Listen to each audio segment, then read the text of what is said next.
Now, the subway during rush hour is a chaotic and intense environment. Crowded with people all rushing to get to their destinations, it has become a space of personal isolation despite its crowded nature. On any other day, commuters are often buried in their phones, headphones in, eyes averted from the world around them. Everyone is in their own bubble, trying to power through the day, regardless of the discomfort surrounding them. This particular day, however, would be different, especially for one woman. The woman, visibly pregnant and struggling with her growing belly, stands clutching the pole in the middle of the subway car. Her discomfort is obvious. She shifts her weight from foot to foot, but the space is so tight there's nowhere for her to move. The subway jerks suddenly, throwing her off balance, and she quickly stabilizes herself by gripping the pole more tightly. Her legs are starting to hurt, and she's growing more fatigued with every passing minute. It's a sight all too familiar to those who have experienced similar discomfort. An expectant mother caught in the hustle and bustle of a crowded space with no one offering help. The woman looks around, hoping someone might offer her a seat, a simple gesture of kindness. Her eyes fall on a few empty seats, but each time she hopes for someone to notice, they remain occupied by people lost in their own worlds. There are moments when she glances around the car, her eyes pleading silently for someone to acknowledge her struggle. Yet no one meets her gaze. No one offers their seat. The frustration of being ignored mounts, but she still tries to stand tall, though the ache in her back is growing unbearable. She's already used to these small struggles, the stares and the unsolicited comments. However, this time something feels different. The longer she stands there, the more invisible she feels, the more isolated she becomes in the very public space. Finally, her gaze shifts to a man sitting across from her. His seat is unoccupied, and she wonders if perhaps this time someone might step forward. She musters up the courage to ask. A simple request, almost instinctual. "Excuse me, would you mind if I took your seat? I'm pregnant, and it's a bit difficult to stand." The man looks at her, and for a split second, it seems like he might offer the seat. But then his eyes narrow. Without an ounce of hesitation, he gives a curt "no," followed by a dismissive look. "I'm not giving up my seat," he says, his tone colder than necessary, almost as if her presence, her need, was an inconvenience. The words hit her harder than expected, and for a moment she stands in shock, trying to process what just happened. Her mind races and she looks around again, only to find that the other passengers have resumed their routines, as if nothing is happening. No one offers to step in, and no one looks her way. She feels a sting in her chest. How could someone be so blatantly indifferent, even rude to someone in need? It's not about the seat, it's about the human decency that was lacking. As the subway rattles along, the woman can feel the weight of her isolation. Her stomach tightens, and her legs begin to ache more intensely. The man's refusal, cold and dismissive, stings far more than the physical discomfort. It's the lack of empathy that hurts the most, and the feeling of being invisible to the world around her becomes even more pronounced. But it is in this moment of isolation and rejection that the unexpected happens. Someone notices. Barron, quietly sitting across from her, observes the situation unfolding. He's not lost in his phone, not absorbed in the distractions that have become common in public spaces. His attention is drawn to the pregnant woman's struggle, the discomfort that's written all over her face. The subway, as with many other cities, is a microcosm of human life in motion. During rush hour, it becomes a place where thousands of people converge, each one trying to navigate their day while maintaining their sense of self amidst the chaos. The sounds of the train's rattle blend with the buzz of conversations, the occasional loudspeaker announcement, and the rhythmic sound of footsteps as commuters rush to get on or off. Lisa, the pregnant woman, knows this feeling all too well. She's been a commuter for years, but today, the overcrowded train feels different. The usual hustle and bustle that surrounds her no longer feels comforting. Instead, it feels isolating. Each jostle of the train forces her to hold onto the metal pole in front of her, her tired fingers gripping the smooth surface as she struggles to maintain her balance. Her swollen belly, though a sign of life and joy to come, is now a heavy weight, making each movement more difficult. Most of the passengers are standing, glued to their phones, earbuds in, their focus on whatever is in their digital world. The subway car has become a space of individualism, a place where people are often disconnected from each other. It's a place where no one truly knows who's standing next to them. Everyone is just trying to get through the ride, to get to their destination, and the humanity of others is sometimes overlooked. Lisa, however, is trying to stay positive. She has a few more stops until she reaches her destination. She's done this hundreds of times before. She knows how to handle the tight spaces, the overcrowding, and the occasional push. But today there's something different. The discomfort of standing in the crowded train with no one offering her a seat weighs heavily on her. Her back aches, and she finds herself glancing at the empty seats around her, hoping that someone might offer a kind gesture. But no one does. The train jerks suddenly, and she has to grip the pole even harder, her stomach aching from the strain. She briefly looks up, scanning the car for some semblance of relief. She sees the man sitting across from her, looking somewhat relaxed and unaware of the discomfort she's in. There's no way she can stand much longer, but she has little choice. When Lisa spots the empty seat next to the man across from her, she thinks her troubles are over. The seat is empty, right there, within reach. She can finally rest, catch her breath, and take the pressure off her legs. She moves towards it, cautiously, not wanting to disturb anyone. She musters up the courage to ask the man if he would mind giving up his seat. It's a simple request, just asking if she can sit for a moment. But when the man looks up, his response is sharp and unexpected. "I'm not giving up my seat," he says, his voice cold and matter-of-fact. There's no empathy, no acknowledgement of her discomfort. His words are blunt and dismissive, and they hit Lisa like a punch to the gut. The sheer indifference, the lack of understanding, stings. The pregnancy, the discomfort, the aching body, none of it matters to this man.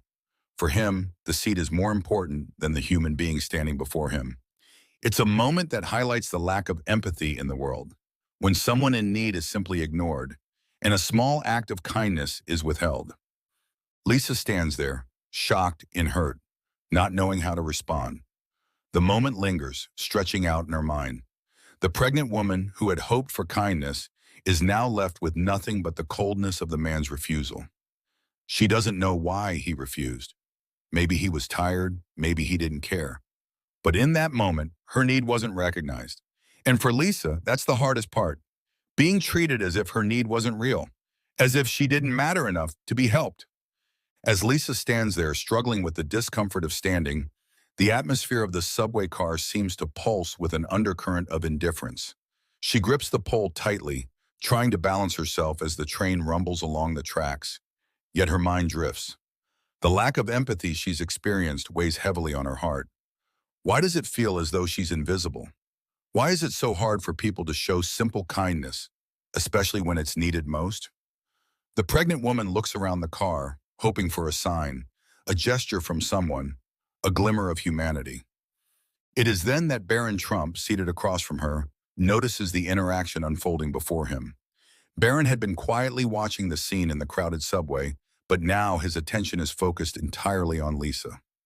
From the moment she had asked for the seat and been rejected, Barron could tell that the situation had deeply affected her. Unlike the other commuters who were too absorbed in their own routines, Barron saw her struggle. His eyes softened with a quiet understanding of her discomfort. Barron's personality has often been described as reserved and introspective, someone who takes in the world around him and considers it deeply. His quiet nature is not one of detachment, but rather of reflection and empathy. He may not have spoken out loud, but his ability to observe and process the situation was immediate. He wasn't oblivious to what was happening. In fact, the more Barron watched, the more he felt compelled to do something. As the train continued on its journey, Barron's gaze remained fixed on Lisa. He could see her discomfort growing, and as the pregnant woman shifted from foot to foot, visibly weary and desperate for relief, Barron felt something stir within him. He knew he could be the difference in that moment. Barron's decision wasn't motivated by any need for recognition, nor was it driven by anything other than a simple belief in doing what's right. It was the kind of compassion that spoke to his internal compass, a quiet but powerful desire to step up when no one else would. Without hesitation, Barron stands up from his seat. The sudden movement catches the attention of those around him, but he's focused solely on Lisa.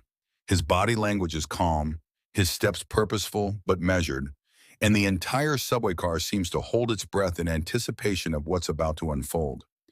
It's not the action of an entitled young man looking for applause. Instead, Barron's demeanor is one of quiet conviction, a man who simply wants to make a difference. Barron approaches the pregnant woman, his gaze steady but kind. He gestures toward the seat the man had refused to give up, a silent invitation. Barron's voice, when he speaks, is calm and gentle. "Please sit down. You need it more than I do." The words, simple as they are, carry a weight. Lisa looks at him in surprise, taken aback by the sudden kindness in the midst of the tense situation. She hesitates at first, unsure whether to accept the offer. It's almost too good to be true. Could this stranger genuinely be offering her his seat in a moment when so many others had failed to acknowledge her need? Her skepticism briefly clouds her judgment, and she pauses. Barron stands patiently, his calm demeanor reassuring her. The sincerity in his eyes and the kindness in his voice make the decision easier. With a slight nod, she slowly lowers herself into the seat, finally feeling the relief she so desperately needed. For the first time during this subway ride, Lisa's body relaxes. The exhaustion and discomfort that had built up over the past several minutes begin to dissipate, and she allows herself to take a deep breath. It's not just the physical relief of sitting, it's the emotional comfort of having been seen, of having her need recognized by a stranger in a sea of indifference. Barron returns to his original seat, his quiet satisfaction coming not from any recognition, but from the knowledge that he made a difference. The subway car, which had previously been filled with tension, is now infused with a sense of warmth. Barron's simple act has shifted the atmosphere, leaving behind a subtle but profound change in the energy of the commuters. As Lisa settles in, some passengers exchange glances, surprised by what just transpired. The man who had refused to give up his seat remains seated, his posture awkward and unsure. His refusal to act is now painfully evident. For the first time, the man seems to recognize that his decision had a lasting impact, not just on Lisa, but on everyone who witnessed the moment. The act of kindness from Barron has made the contrast between empathy and indifference stark. As Barron returns to his seat, the train car seems to settle into a new rhythm. The commotion that had once filled the space has calmed, replaced by a quieter atmosphere. The passengers, who had been unaware or indifferent just moments before, now find themselves observing Barron's actions with newfound respect. Some commuters shift uncomfortably, realizing they could have acted differently. Others glance at each other with surprise, as if witnessing a moment of unexpected clarity. The passengers' reactions vary. Some smile quietly, nodding in approval at Barron's intervention. A few seem to look at their phones, maybe feeling a sense of guilt for having ignored the situation earlier. But the atmosphere has undeniably changed. It's as though Barron's simple act of kindness has reminded everyone in the subway car of the power of compassion and of how easy it can be to make a difference. A woman sitting near Barron leans toward him, her voice low but appreciative. "That was really kind of you," she says with a smile. Barron, ever humble, offers a small smile in return, but says nothing in response. His quiet demeanor speaks volumes, as if he believes the act itself is enough. Lisa, now seated comfortably, glances at Barron again. Her face is still flushed with relief, but there's a subtle change in her expression, a softness that wasn't there before. She nods her thanks again, this time more fully understanding the impact of Barron's actions. What seemed like a simple gesture had, in fact, been a powerful statement about human decency. In that moment, she feels a renewed sense of faith in the goodness of others, a feeling she had almost forgotten in the rush of daily life. Barron's action has become a small but significant shift in the atmosphere of the subway car. His behavior challenges the prevailing attitudes of indifference and entitlement, and it sets a new tone. The ripple effect of his kindness spreads throughout the car, creating a subtle yet powerful change in the dynamic between the passengers. The man who had initially refused to give up his seat watches the unfolding scene with a mix of confusion and regret. As Barron steps back to his seat after offering his place to the pregnant woman, the entire subway car seems to settle into a deeper level of awareness. The man's posture, once rigid with defensiveness, now falters slightly as he glances down at his shoes, clearly uneasy. He had no intention of causing harm when he refused to offer his seat to the pregnant woman, but as the train rattles on, his earlier decision starts to gnaw at him. The juxtaposition between Barron's empathy and his own refusal to act begins to crystallize in his mind. The situation that once seemed trivial or inconsequential now feels more significant, as though it has the power to change him, to make him question the way he responds to others. What had begun as a simple moment of discomfort, a refusal to give up a seat, has now turned into an internal battle. The man starts to shift uncomfortably in his own seat, his gaze flickering between Barron and the pregnant woman, who is now sitting peacefully, visibly relieved. The stark contrast between the two men couldn't be clearer. Barron's quiet act of kindness has highlighted the selfishness of his own actions. The realization starts to hit him. He could have done something to help. He could have given up his seat. He could have been like Barron, and in doing so, he could have made a difference. Instead, he had clung to his comfort, ignoring the discomfort of someone else. His mind races with thoughts of justification. Did he have the right to refuse the seat? Had he been too preoccupied with his own discomfort to notice the greater need of another? The harshness of his earlier behavior feels sharper now. Though the man does not apologize immediately, Barron's simple but profound gesture has made him question his actions. The once confident man now seems deflated, realizing that, in a small but significant way, he had let down a fellow human being. His own discomfort and reluctance to give up the seat seem trivial in comparison to the emotional weight that Barron's act of kindness has lifted off the pregnant woman's shoulders. She is now comfortable, and for the first time in what seems like a long while, the man feels a nagging sense of guilt. It's this moment of self-reflection that marks a change in the man. His initial reaction was one of indignation, a knee-jerk refusal that spoke to his selfishness. But now, as he watches the pregnant woman and Barron, a shift is happening inside him, a moment of awakening. Though he does not speak, his actions now speak volumes. His posture has softened, and there is a marked difference in how he holds himself in the aftermath of Barron's intervention. He may not have the courage to apologize right now, but the seed of change has been planted. For the pregnant woman, the act of kindness from Barron has made all the difference. When she accepted the seat he had offered, it wasn't just the relief of sitting down that overwhelmed her. It was the deeper sense of being seen, of being acknowledged in a world that often overlooks those who are most vulnerable. Her heart is still racing from the earlier tension, but now, with Barron's gesture, she finds peace in the simple act of sitting comfortably. Her gaze meets Barron's once more, and this time her expression softens. She smiles at him, her face filled with genuine gratitude. In a world that often feels indifferent, especially in crowded public spaces like the subway, it is easy to feel invisible. But Barron's small act of compassion has shattered that feeling of invisibility. She is no longer just another person lost in the crowd. She is someone who has been helped, someone who has been treated with dignity and respect. "Thank you so much," she says quietly, her voice filled with emotion.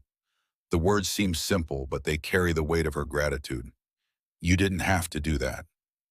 Barron smiles back, his demeanor calm as always. He doesn't seek praise or recognition for his actions. It's just who he is. "It's the least I could do, he responds simply, his voice kind but humble. He doesn't need anything in return. He knows the value of helping others without expecting anything back. The quiet exchange between them speaks volumes, as it's not just about the act of offering a seat. It's about the unspoken connection between two people who, for a brief moment, see each other clearly and with kindness.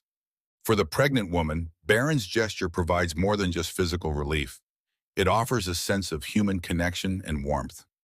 She had felt alone in the crowd, ignored by the other passengers and rejected by the man who refused to give up his seat. But now, with Barron's small but powerful act of kindness, she feels as though her struggle has been acknowledged, her humanity recognized. It's a rare gift in an otherwise impersonal world, a reminder that even in the busiest, most crowded moments of life, kindness can still prevail. As the train continues its journey, the mood inside the subway car undergoes a subtle but significant transformation. What had once been a tense, uncomfortable atmosphere marked by the refusal of one man to offer his seat to a pregnant woman, is now filled with an air of quiet reflection. Passengers who had been absorbed in their own worlds are now noticing each other more. The small exchange between Barron and the pregnant woman has acted as a catalyst, shifting the energy of the entire car. Some of the passengers who had witnessed the earlier refusal of the seat now seem to feel a sense of guilt or discomfort. They begin to look around, their faces softening as they glance at one another. The act of kindness from Barron has made them aware of their own actions, or lack thereof, and in some cases they may begin to question whether they too would have stepped in if they had been in Barron's position. The atmosphere becomes warmer, more human. The passengers, once indifferent to one another, now find themselves sharing an unspoken understanding. A few smile at Barron, nodding in silent approval. Others, who had been too absorbed in their phones earlier, seem to notice the people around them more. They make small gestures of acknowledgement, offering a nod, a smile, or even making eye contact with those who might have gone unnoticed before. In this small, confined space, Barron's simple act of empathy has created a ripple effect. It has turned a cold, impersonal subway ride into a moment of human connection. As the train moves through the city, the passengers carry with them the lesson Barron's gesture has taught them: that compassion, no matter how small, can shift the tone of a moment and bring people together in unexpected ways. For Barron, helping a stranger is simply the right thing to do, a natural act of kindness. He isn't seeking recognition or praise. Instead, he is driven by empathy, a quality that shapes his actions. To Barron, the right course of action is clear, and it's about treating others with respect and compassion, not calculation or self-interest. As he watches the pregnant woman settle into the seat, Barron remains composed, not expecting validation. For him, it's not about receiving praise. It's about embodying compassion, respect, and understanding others' needs. His selfless act comes naturally, even when others might look the other way. Barron's impact, though subtle, is profound. His simple gesture sets a powerful example for everyone around him. He doesn't hesitate. He notices the need and responds. His calm demeanor and quiet confidence leave a lasting impression. What started as an uncomfortable subway ride is transformed by Barron's empathy into a lesson for all. Barron's act reminds us that how we treat others, especially in moments of need, matters. He demonstrates how even the smallest act of kindness can shift the energy of a situation. His actions inspire others to pay more attention to those around them and practice kindness without expecting anything in return. By doing the right thing, Barron sets an example of leadership that isn't about status. His leadership is rooted in authenticity, respect for others, and a desire to make the world better. In this small moment, Barron teaches passengers that empathy is essential for building a compassionate, supportive community. After the subway encounter, Barron's act of kindness quickly spreads beyond the car. Passengers share the story on social media, where it goes viral. His simple gesture of offering his seat to a pregnant woman captures attention, with people from around the world praising Barron's empathy.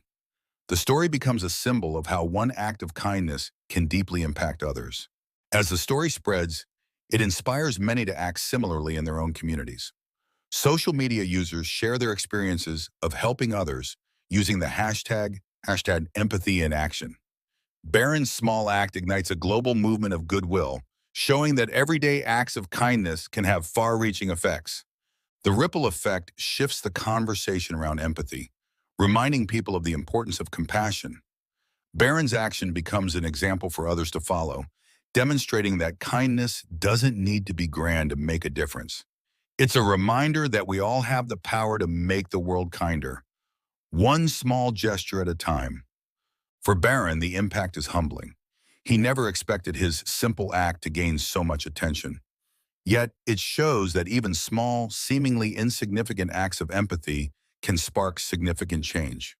Barron's kindness serves as a reminder that showing compassion sets off a chain of positive events, touching lives in ways we may not realize. The story of Barron's act will continue to inspire.